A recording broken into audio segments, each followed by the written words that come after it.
Paano ihaharap ko kay Junjun kung madumi ang pagkatao ko? Kailangan ko siya. We have stories that are worth an award. A while ago, there was a controversy about an award-giving body. This is one of the movies that failed to make the cut.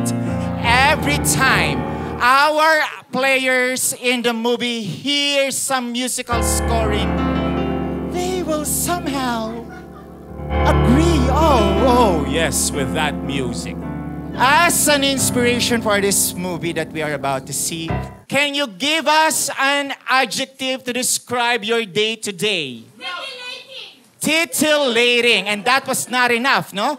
Can we get something that is trendy back in the 70s?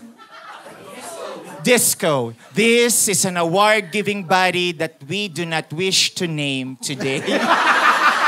That is the name of the game. An award-giving body that must not be named. Titillating Disco.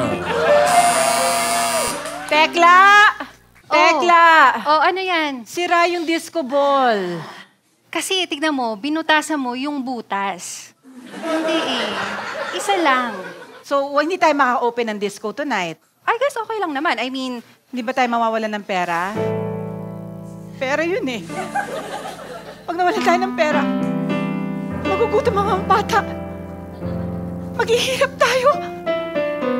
Mawawalan tayo ng mga pangangailangan natin.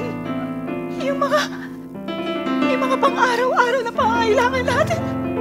Hindi na natin mabibigay sa kanila. May point ka, may point ka. Uso ka nga dyan. Ay, sorry. Ay, ito naman pala si Manong eh. Manong, meron ka bang martilyo? Pang ano lang na.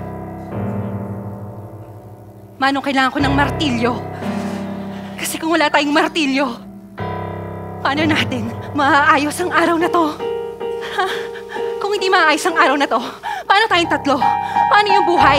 Paano yung mga ulam na kailangan nating lutuin? Paano yung mga baka, manok na nakakatay na? Paano yung mga... Alam mo na, papakainin natin mamaya, nakapila na sa labas. Nandun yung martilyo sa toolbox. Nagwawalis ako dito eh. Tsaka yung pagkain, mamaya si chef yun. Ah, oo nga pala. Manong, ang dumi pa doon oh. Ito na nga, kukuha ako ng map. Alam mo naman... Gusto ko talaga magmamap dito sa kantong to. Dito ko kasi natagpuan si Junjun. Tandang-tanda ko pa 5 years ago. Habang naglilinis ako, nakabuhos siya ng bote ng beer. Tapos sabi ko, I'll wipe it for you. At habang minamap ko, nakatingin siya sa akin, nakangiti. At ako naman, tingin sa kanya at sinabi ko sa kanya, tumabi ka dyan. So, malinis alam na. Alam mo, Manong, chance mo na yun eh. Di ba, no? Alam mo, tawagan mo na si Junjun. Tawagan ko na, ha? Ready ka na, ha? Ay, wala na yun kasi... Tatawagan ko na. Ju! Ano ba talaga? Ano ba talaga, Jay? Hindi. Close sila, okay? Hindi. Ikaw ang kumusta? Ju! Kamusta ka, Ju? Kamusta ka, Ju? Maayos ka sana sa buhay, Ju. Kumain ka na sana, Ju. Sana naligo ka na, Ju. Ju! Pupunta na siya, Manong. Manong, ah. Kailangan mo na magbihis. Ang dami pang dumi. Paano ako magbihis? Ang dumi-dumi pa ng bahay na to. Akala nyo ba? Madaling maglinis at magbihis ng pagganon? Kailangan sinlinis ko ang bar.